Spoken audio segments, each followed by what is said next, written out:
Spotify executives were likely horrified by Prince Harry's admission that he'd signed lots of deals in a hurry in order to make some money, as their podcasting deal comes to an end. Harry and his wife, Meghan Markle, inked an agreement with the audio giant back in December 2020, estimated to be worth a whopping $20 million. But just 4 months later, the royal raised eyebrows with flip remarks about the deal during a sensational sit-down with Winfrey. Speaking about Spotify in a separate arrangement with Netflix, Harry downplayed their significance, saying they were never part of the plan. That was suggested by someone else by the point of where my family literally cut me off financially, and I had to afford security for us, he added, implying that he was forced to sign the deals out of desperation. Prince Harry horrified Spotify bosses by admitting that he signed quick deals to pay for security in the Oprah interview. Big bosses said that if Harry truly couldn't afford their precious security, perhaps the Harkles shouldn't have blown all that cash on a bloated, sprawling property in Montecito.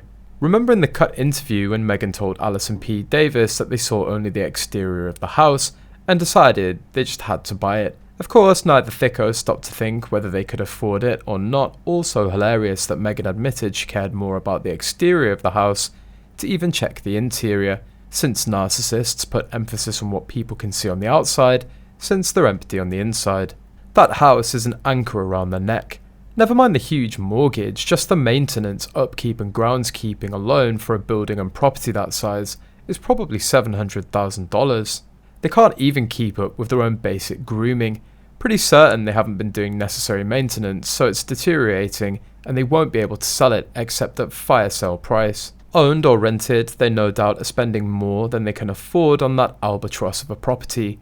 The taxes, utilities, the maintenance, the staff, they're close to broke, especially since they aren't getting the full $20 million from Spotify, plus the Netflix deal for 3 to 4 shows, so they don't have all of the $100 million Meghan and Harry are bordering on bankruptcy due to their huge debts. During a discussion on Palace Confidential on Thursday, the Daily Mail's diary editor Richard Eden said Spotify executives were likely unimpressed by those remarks. It takes an awful lot of work to produce a podcast, and it's serious work, it's planning, he said. You can't just turn up and, oh, what should we do today?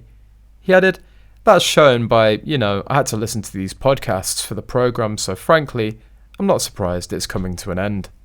The Daily Mail's royal editor Rebecca English agreed with a fellow panellist, saying both Spotify and the Sussexes had put a brave face on the end of the deal, but it was undoubtedly a blow to the couple.